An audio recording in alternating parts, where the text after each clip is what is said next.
this season, they change year by year. You sit down and have those conversations every year, you'll understand that she's not the same woman I married 6 years ago. So the things she used to like me to do, and whatever, those things are going to change. So if you have those conversations, communication is number one. Every year they're going to have to change. You have to talk about it and figure out how you're going to navigate through this next season. So like I said, every year we had something. First year we moved to Texas, right? So that's what we had to figure out. The second year we were down here, she cut her hair off. I liked it. I called you and told you. I liked it, but it took me a while to adjust to it, right? The third year we got the house. The fourth year we had the baby. The fifth year, COVID. You know what I mean? So every year we had a challenge, right? So it's just communicating through those, and every year kind of setting a goal that kind of aligns with the things that are going on in that season as well. Hello, and welcome to another amazing episode of TMC, where we are here to help you take your relationship from surviving to thriving. If this is your first time joining us, go ahead and subscribe. Click the like button and turn on your notifications so you'll be notified each time we upload a video. Today on TMC, we have Marqus and Kayla Stutson with Marriage Chronicles.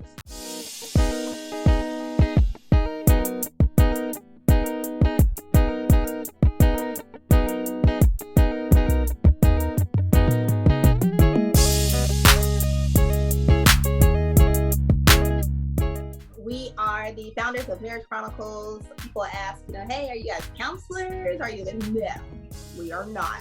We really just kind of tell our story, experiences that we've had, stuff that worked for us, stuff that didn't, and we're really just trying to get our story out there. Right. And I guess that's kind of feedback on that. So we kind of literally know each other like our whole lives. We grew up in the same church together. Our grandparents used to go on double dates. It's crazy. Wow. But she was never like my type. Like she was never like, it wasn't like, I looked at her, I'm like, that's not gonna be my wife. That's just another girl, whatever. And then like, it was crazy how things kind of happened. We transpired 20, 30 years later, and looking here, we've been married for almost 6 years now. But that kind of feeds into like our story and why we are where we're at. I mean, I don't know if you caught our backstory on, how we got to where we are. It wasn't like I was in a on to get off in relationship. Me and Kayla, we had our son prior to marriage. We did everything the wrong way. The wrong way. And then God, and she literally like held us together and put us in the position we're in now. So it's just by the grace of God that, we're still here and we have a testimony, we have a story. So we want to share that with others as well, let them know that anything is possible. Awesome. I hear some kids in the background. How many kids do you have? Yeah, you too. We got a 10-year-old son and then like a 2-year-old that's going on 16. Like, wow. Awesome. That's awesome. So you guys talk about how you said a few minutes ago you did everything the wrong way, but you guys are together now and you're doing an amazing thing to help other couples. So if you don't mind, let's share a little bit about your story and how you started. And then, because I believe that sharing your story is what give others hope that they can make it, that there is a plan for them, that God has something greater than they can even imagine, to work through whatever their situation is. So let's share a little bit of that and let's talk through how you guys navigated that. Got it. So a lot of the stories because of me and my previous mindset, my previous circle people I hung out with, So I played ball in college, so how those conversations go. Men are having those conversations about which women you didn't mess with, or you can take home this chick, and all in competition, right? So keeping tally. So came out of the wrong circle and stuff, man. Got myself in a predicament where I was in a relationship with a married woman, right? She was going through a divorce. I felt like she was the one for me. Me and Kayla already had our son, and the hard part was we all went to church together, so we all were like in a church together. So it was a lot of dynamics behind it. So I was in this relationship, and I finally decided, I was like, you know what, I'm gonna come clean to Kayla. But when I was planning to come clean to Kayla, I was like, cool, this is my way out. I can continue doing what I'm doing because she ain't gonna want to be with me after I tell her this story, right? Mind you, so I told this story. It took me a couple weeks to get it out. I was like, I got something to talk to you. I want to talk to you. And I really told this story. I really broke down crying, right? I knew it was someone. I didn't know who it was. I told her who it was. I broke down crying in her lap. And I was like, I'm in love with this woman. This woman literally, this one right here next to me, literally held me in her lap, prayed over me, like caressed me and comforted me in that time. Wow. So she's like, let's work on this, right? So I'm like, we can work on it, but I don't think it's gonna work. So in the back of my head, I was like, it's not gonna work. The more I tell her, the more it's gonna push her away, right? So I'm intentionally like, I still miss her. I still love her more than you. I still care about her, right? And trying to push her away. But what I wasn't realizing is the more I thought pushing her away, we were going closer together, right? So we started spending more time together. We started communicating. Okay, like it kind of rebuilt, like to bring that back, like before all this happened, Marcus was that dude at the church, and I was like, I wonder what he was about. You know, he ain't really in the youth like the rest of us. My grandmother was like the mother of the church, so you know, we knew everybody. I'm like, who is this dude? So we started out as friends, like, oh, you know, I went and kicked it with so and so last night, and she crazy, and I was like, really? Because the dude I was talking to, I said, he was crazy too. And so that's how it started. Like, feelings were not thought of to be, you know, like none of that. And so when all of that happened, it kind of kicked us back to that part of our friendship where there was like no guards, and we were able to talk about everything. And Marcus makes it seem like I was just like the saint. No, when he told me that did happen, but I immediately left. I left the apartment. He's like, where are you going? I was like, I just need to just not be right here right now. Luckily I had just like after he kind of told me who it was and everything, I was already kind of on my way out of the church anyway. And I had found a new church. I had got plugged in with some amazing girls, and I was headed somewhere I didn't have no business going. And I stopped, I pulled into the parking lot. I called one of the girls from my community group, and she goes, he could have not told you. But he chose to tell you. And I was like, whose side are you on? Like, I just told you what this man told me. You try to tell me how. She was like, he's gonna have to be in your life regardless, because you guys have a son. So you can either make this easy or you can make this hard. Y'all were friends before. He chose to tell you instead of hiding it from you. So now the choice is yours. And that's I kind of fast forwarded through, but yeah, that was the main thing. But during that time, it was kind of one of those things where it was like, okay, Marcus, really put in the effort and really try to make it work. Because the back of my head, I was like, it ain't gonna work anyway. I just can't claim for nothing, you know. And we even took a moment where we were just like, you know what? Drop you at your mama's house, drop Zay at your mama's house. I'll see you when you see you. But there was like, even in the 2 years before Xavier, whenever we tried to like pull apart, something always brought us back together. But that's when we came back. We kind of put boundaries in place. That was one of the biggest things. It wasn't I couldn't just come over there after I did whatever I wanted to do. It was like, it's not 9 o'clock. I'm not there. I'm not allowed in, you know. So we put boundaries in place that really helped us. But for me, it was one of those things where it was like, I didn't think it would ever work in the back of my head. And then for us to like just continue to communicate, we try to communicate better. That's my main concern is you never talk to me throughout the day. I need someone to constantly communicate with me. Yeah. So and I couldn't because of the job that I had. I was teaching pre-K at the time. So I was like, I can't just be on my phone and talk to you all day, bro. So we worked through that, and like we got to a point where it's like I woke up and I was like, listen, like I can't go another day without you in my life. So that's when we got the ring, proposed, we're married married a whole year later, and that's really where the story of our story, our testimony really starts. We know a lot of couples go through those situations, and they're like, you don't see people make it through those situations. Yeah. So Marcus, let me ask you this question. So what changed on your end? Everything, man. My circle. That was one. I had brothers holding me accountable. That was another thing. I got involved like a men's group. So I kind of let other men going through a divorce at the same time that I was going through my situation. So it was one of those things like, hey, bro, like I'm going through this as well. When you struggling or you want to fall back or you want to call that chick or you want to go do X, Y, and Z, hit me so you won't make that mistake. You know what I'm saying? The brothers holding me accountable. That's one thing that most men aren't transparent about. So I was super transparent with what I was going through. And I think that's really what helped me get to that point. Because most men try to figure it out on their own, and you can't. You know what I'm saying? You need someone who's either been there or going through the same situation you're going through to kind of help guide you along the way. So as far as the shift in the community, how I mean, what was the story behind that?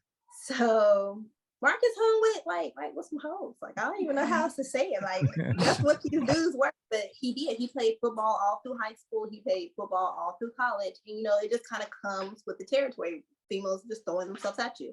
So when me and Marcus finally started to get serious, and he had his son, and he was like really active in Zay's life. Like even though we did not live together at the time, Zay saw Marcus every day. And so like Marcus it's almost like something flipped for him. He was like, you know, I got to pick up, you know, my sons. I got, you know, Kayla says I got to be at, you know, if I'm coming over, I got to be there by 9. If it ain't 9 o'clock, then I can't go. Yeah. So, you know, and they were still doing all the stuff that Marcus was trying to get away from. And so he was like, okay, I need to get around like-minded people. So to get me the results that I'm trying to get to. Because none of my friends around me were married. So marriage wasn't even like, you gonna do what? You gonna settle that? Like, there's too many women out here to be settled, you know what I mean? So that was the crowd I was around. So when I changed my circle, it shifted my mindset. So I was literally one of the first ones out of all my friends to get married. So now I'll randomly get messages on Facebook, and we're married 6 years now. hey, bro, man, I got a question. Hey, bro, how did you get to X, Y, and Z? Yeah. The case I ran with 15, 20 years ago. Now they're like, listen, ain't nothing out here. And I said, you got a good thing, and you guys are doing well. So how did you get to that point, or what did you do to to get to that point? So I'm glad I'm able to be an advocate for it, like a healthy marriage. I know it's not a perfect marriage, but we have a healthy foundation. So Absolutely. I have a question. For Kayla, because you guys said that when you did reconnect and after you had your son, that it wasn't the same old. It was like, no, we have boundaries in place, and it's like, hey, if you're not coming over at 9 o'clock, baby sleep. I'll see you tomorrow. So let's talk about that a little bit. What was the thinking behind that? What made you put those boundaries in place? And obviously that was something that worked well for you, but what made you do that? It got to a point where I word for word told Marcus, just leave me alone. Just like leave me alone. Like, don't call me. Don't, if it ain't about Zay, don't talk to me, period. But he's hard-headed and kept talking to me.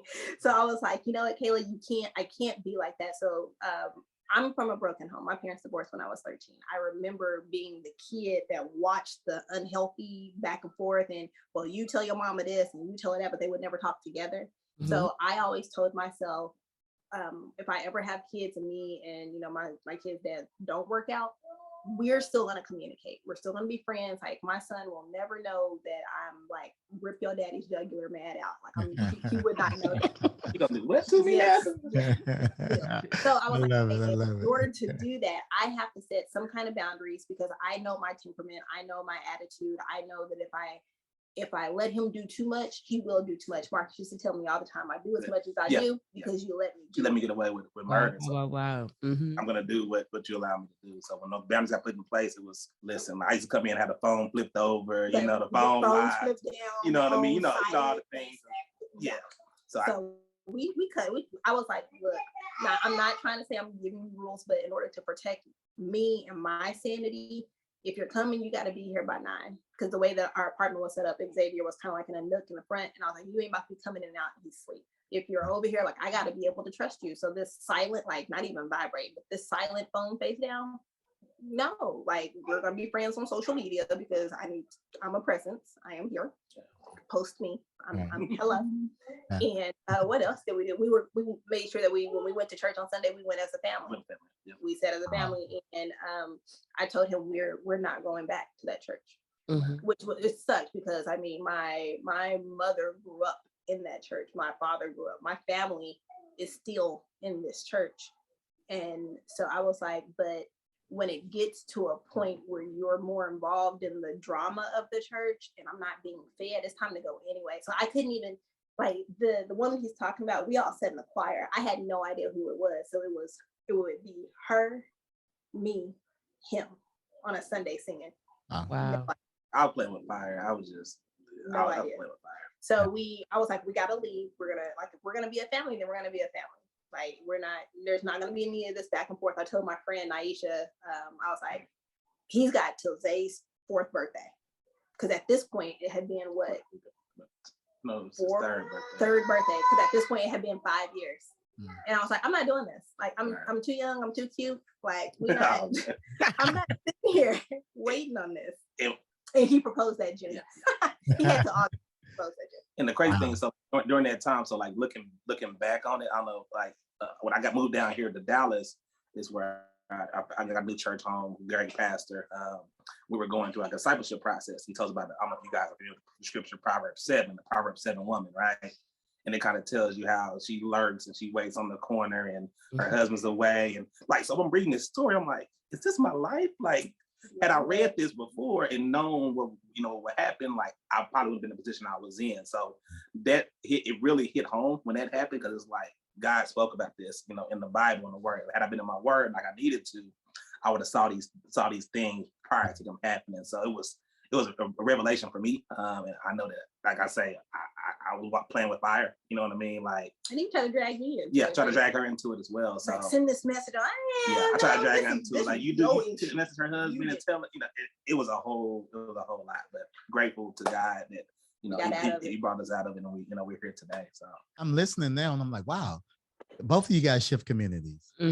I mean, Absolutely. that was, I Yeah. mean, both of y'all shift communities, boundaries was put in place. You know, you went to church and you said you heard Proverbs 30:31, and it shook something on the inside of you and something shifted. So what happened after that? So we Marcus proposed. I was completely dumbfounded. Like, he did stuff for like 3 or 4 days up to when he actually proposed to me, and I thought he was just trying to prove a point to be nice.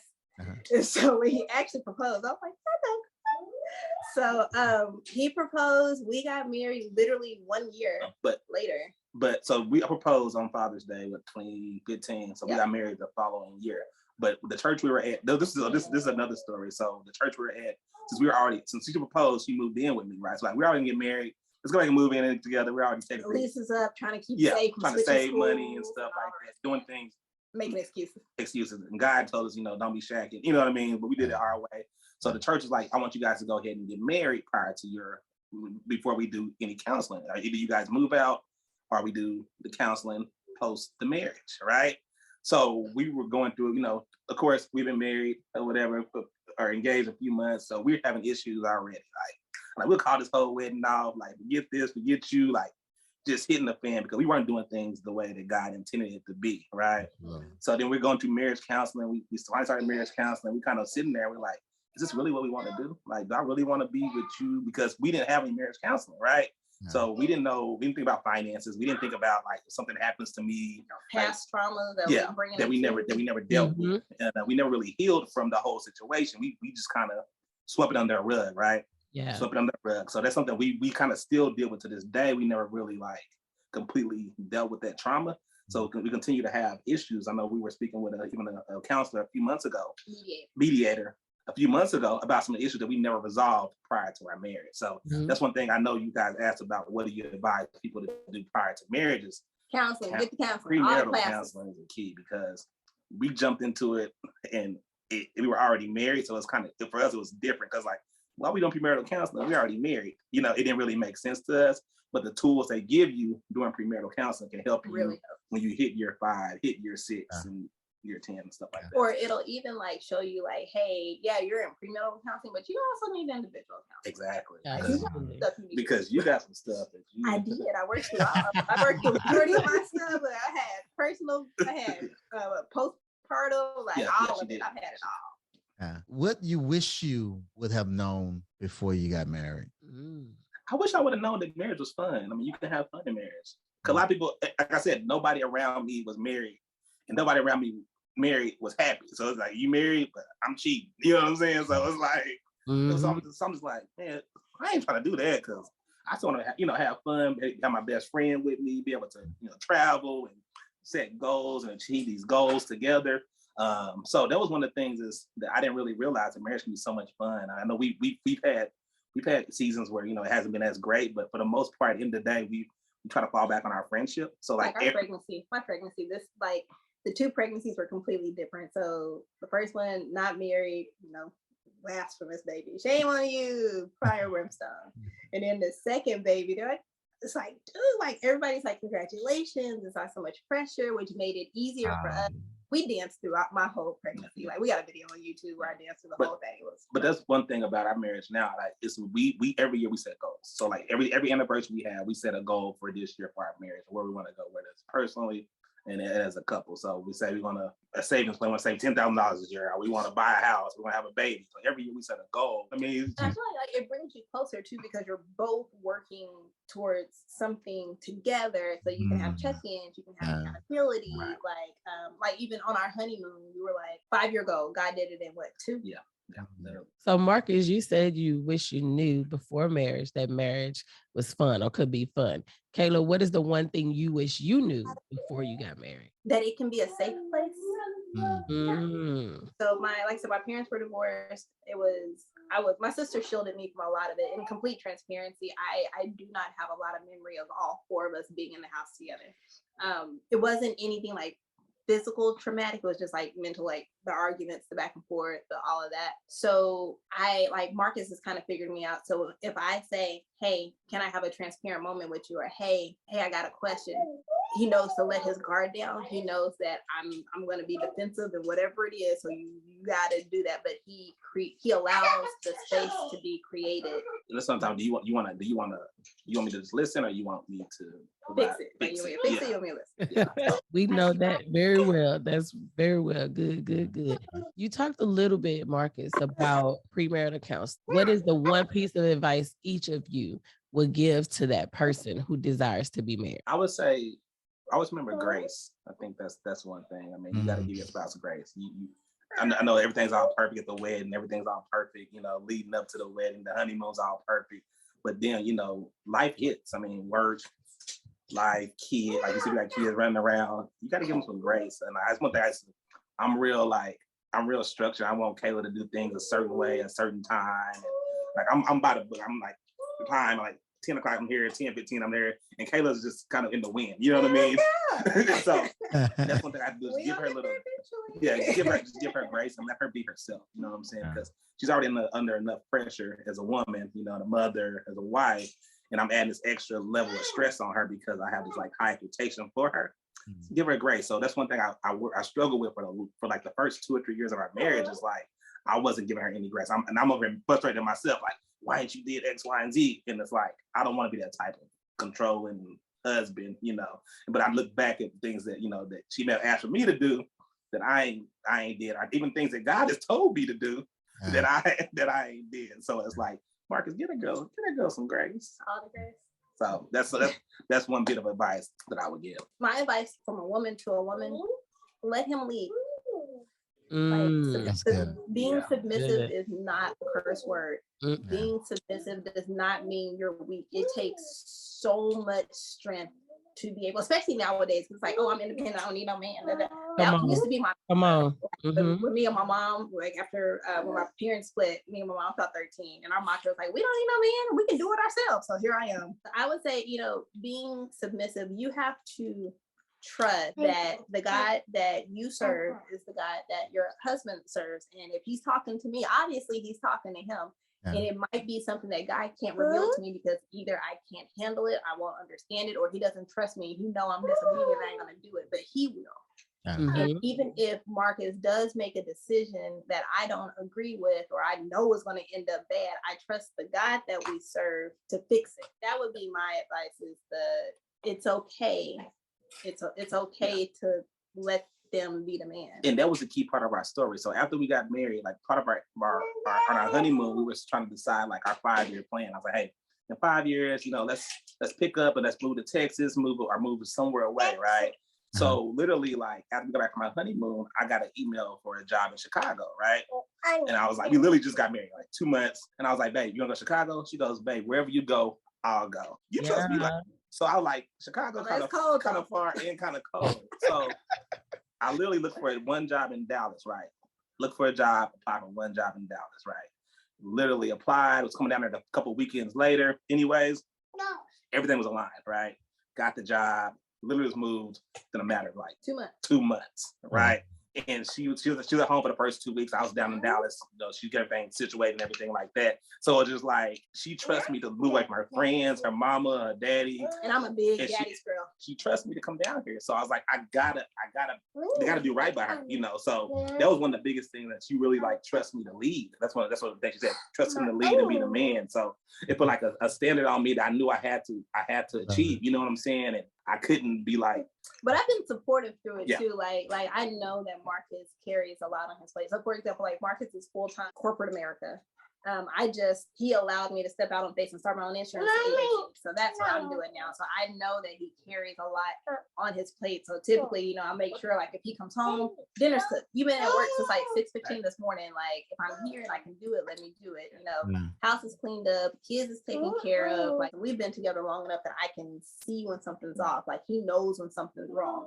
So like the other week, Marcus was like, he sent me a text. He's like, hey, get you a hotel this week and you can get away. I'll watch the kids. I'll take care of the house. I'll take care of the, you know what I mean? Because she was just under a lot of pressure, So I was like, go get away. Listen, like, I need you 100%. It's so much stuff going on. I want to make sure that my wife is good. So if I got to sacrifice, So that's something that one of my friends told me a long time ago. Is like, when you get married, you're called to sacrifice. So literally, I'm willing to lay down my life and die for her. Like sacrifice is like not just a quick death. You're gonna suffer. It's gonna hurt. It's not gonna be a quick. You know what I mean? So I want to do whatever it takes so that my bride is good. You know what I'm saying? And then in return, she's gonna return the favor as well. So that's something that we really lean on. Like she see me, hey Marcus, go ahead, just go have dinner by yourself. Like I'll take care of the boys. Like, you know what I mean? As opposed to where you going? Well, why you want to get away from me? Why don't you spend time with me? Right? You know, in those previous relationships we've seen. And it's one of those things that's really been refreshing with everything we do have going on. So see, I think about someone who may be listening or watching this podcast, and they may be at a certain point in their marriage or their relationship where they're like, this, that, and the other has happened, and I don't think we could make it. I don't think we could get through this. Or some of them may feel like I want out. I just want it to be over with. But you guys sharing how you navigated challenges and how you operate now can give them the encouragement that, you know, with God's help, with the help of a community with a different mindset, different understanding, that we can be different and we can navigate through this as well. 3 keys between the two of you guys. 3 keys to a thriving marriage. What would you say those 3 keys have been? Number one is communication and godly relationships. So we have people around us from our church who will call and check on us. It is not just, hey bro, you good? It's like, hey bro, like he in my business. Hey bro, are you struggling with X, Y, and Z? I know you said it was a fine girl at your job. Like what is that? You know what I mean? You know what I mean? Like, but even like I said, even stuff like that, people know I'm married at work, and it's one of those things where Kayla knows all the women in my job. You know what I mean? So it ain't no. I'm a backdrop. Yeah, on the laptop. We don't play no games, so I think that's what I'm saying. Godly relationships and then communication. So those are my 2. What you got? I would say intimacy. Ooh. I'm not. No. Now you talking my language. No. I'm not. It's more than sex. Transparent moment. Again, when we talked through our mediator, he kind of reiterated on what one of our home church pastors said, you know, like women are crock pots, men are microwaves. It takes a bit of time to get us where we need to be. And so he was saying one way to build intimacy, just intercourse, when you use bigger words because the kids are around, outside of just intercourse, is a massage without intent. Like, really, like get out of the shower, like, hey babe, I'm gonna put lotion on you. I'm just gonna put lotion on you, like, and that's it. And I normally release the other stuff because at that point there's no pressure, there's no absolutely whatever, and it builds an intimate, organically intimate moment. You know, learn your spouse's love language, because that could be like Marcus's gifts. It does something for him, and love your spouse the way that they need to be loved, not the way they want to love them. Because Marcus like gifts all the time. And I'm like, she don't even care. I'm just like, you know, I appreciate it. No, because my love language is physical touch and quality time. No, physical, it just changed after we had the second child. So physical touch and acts of service is my love language. So if I come home and the house is clean, the dishes is washed. But that's the thing. That's what I'm saying. So like that's for like this season, but like I say, they change year by year. You know what I'm saying? That's what you gotta. You sit down and have those conversations every year. You'll understand that she's not the same woman I married 6 years ago. So the things she used to like me to do, and whatever, you know, those things are gonna change. So if you have those conversations, like communication is number one. Every year they're gonna have to change. You have to talk about it and figure out how you're gonna navigate through this next season. So like I said, every year we had something. First year we moved to Texas, right? So that's what we had to figure out. The second year we were down here, she cut her hair off. I liked it. I called you and told you. I liked it, but it took me a while to adjust to it, right? The third year I think we got the house. The fourth year we had the baby. The fifth year, you know, COVID. You know what I mean? So every year we had a challenge, right? So it's just communicating through those, and every year we're kind of setting a goal that kind of aligns with the things that, you know, are going on in that season as well. So we talked about 3 keys to a thriving marriage. You guys have shared with us navigating some of the challenges in your own marriage in the early beginnings of your relationship. And you've also talked about how you are operating now today as a couple. And you talked about allowing each other to have time away and loving each other the way that the other person needs to be loved. Let's talk about Marriage Chronicles. What is Marriage Chronicles and what does it do to help others? Marriage Chronicles stemmed from, we were living in an apartment. I told Marcus he has way too many clothes, and Marcus don't want to listen to nobody. So I was like, Marcus, we're in this apartment. You have the entire closet. Like, this makes no sense. So it finally like collapsed one night. And so I went on Facebook Live and I was like, oh my gosh, y'all, like, this is married life. You know, all our friends were still in Oklahoma City. So I was like, y'all, look, this is married life. My couch is covered in clothes. Marcus is like, oh, it's okay. We ain't worried about it. And I was like, ha ha ha, Marriage Chronicles. And didn't think nothing else of it. Our pastor, shout out Koinonia Christian Church, Arlington, Texas. Pastor Ronnie Goins, my man. Dr. Ronnie Goins. He did a sermon one Sunday and it was talking about how your testimony can help others. And we were like, oh, that kind of that little personal turned into a series. And we were like, we need to do this. And Marcus was like, but I don't want to tell my business. That's what I'm saying. I'm not going to be out here looking like like telling my business like, heck no. That's true. But I'm not really like, I'm on social media, but I'm not really like, I don't post often. Like I'm on there, I'm kind of like a lurker. I don't post. People who know me know I'm good. People who don't know me, they think I don't know what they think. Yeah. So that's one of the things I never wanted people to like know my own, like my personal business and what I kind of went through. But I was like, God was like, you need to tell some men, because there's some men out there struggling with the same things you're struggling with, and some women going to the same situations you're going through, you know. So we really went live from the iPad, from the iPad, went live from her page, and man, it had like over like 2,000 or 3,000 views and comments and messages. Like, oh my gosh, you're such a testimony. So from there, God kept telling us, continue to do this, continue to do this. So we found ourselves researching. We're going live every Sunday, right? So it's like, okay, every Sunday we're going live, new topics, continue to grow.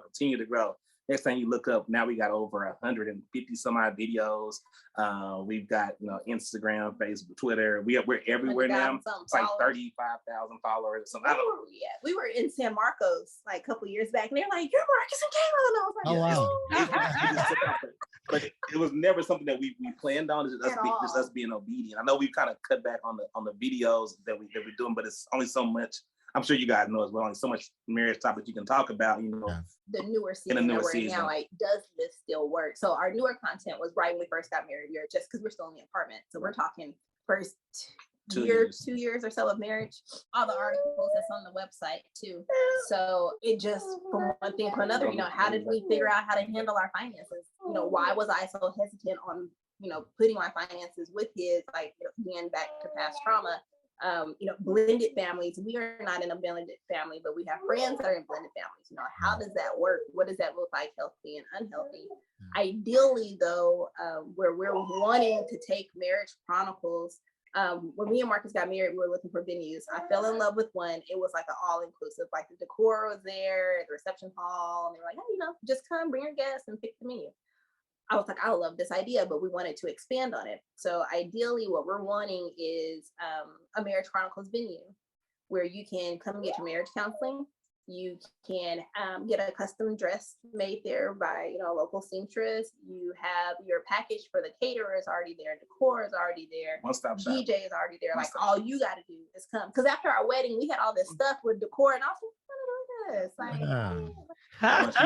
Like, you want to get married, we're going to take you from point A to point Z. You know, we still going to have content to help you through. Okay, you struggling with finances. Okay, check out this video. Check out this article. And be there. But we still have next people DM us to this day. Even though we got so many followers, we still provide insight. We say we're not marriage counselors, but we're going to tell you what worked for us and kind of give you some input and align you with some marriage counselors and get you the actual attention that you actually need. So we'll send the link to the video, because more than likely there's a video to whatever it is they're asking for, 150 of these. So we'll send the link to the video, and then, you know, our input and say, hey, you know, I'll go to our website under the resources tab. There's a list of a photo and a licensed therapist counselor that you can reach out to, that they do virtual as well. So we always, you know, give something, or if sometimes if it's like above us, we're like, hey, you know, this is kind of like, this is well far past what we feel comfortable advising you on.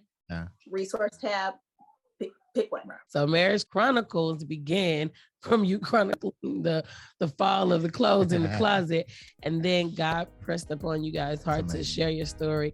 And I pray that you guys continue to do that, because it is definitely encouraging.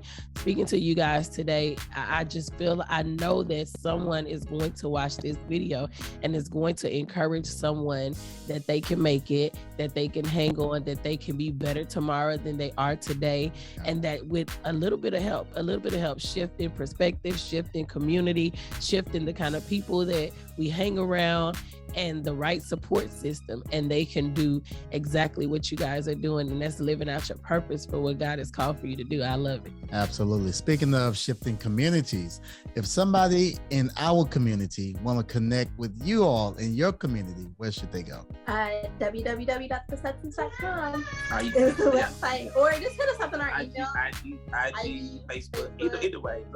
Like we love connecting with people. We love pouring into people. Like our people, we already ever in DFW, let us know. We want to go grab lunch. We want to chop it up, you know. Because we like older couples, younger couples, new couples. We like to kind of meet, spend time with people, kind of see what they going through and dealing with. How we provide insight. On behalf of the TMC community, we want to thank you so very much for taking time out of your busy schedule and adding value to us all. Thank you for having us. If you ever need anything else from us, we're open. Please let us know. So we hope you enjoyed this video today. And if you did, go ahead and subscribe. Click the like button, turn on your notifications so you'll be notified each time we upload a video. And if you're listening on iTunes, rate the podcast and leave a review. That helps us get the word out. And we want to invite you to head on over to our leadership podcast, Lead to Greatness, where my husband is interviewing entrepreneurs and great leaders every week. So we want to thank you for joining us today on TMC. Looking forward to hanging out with you again on next week as we continue to help you take your relationship from surviving to thriving. Bye. See you next week.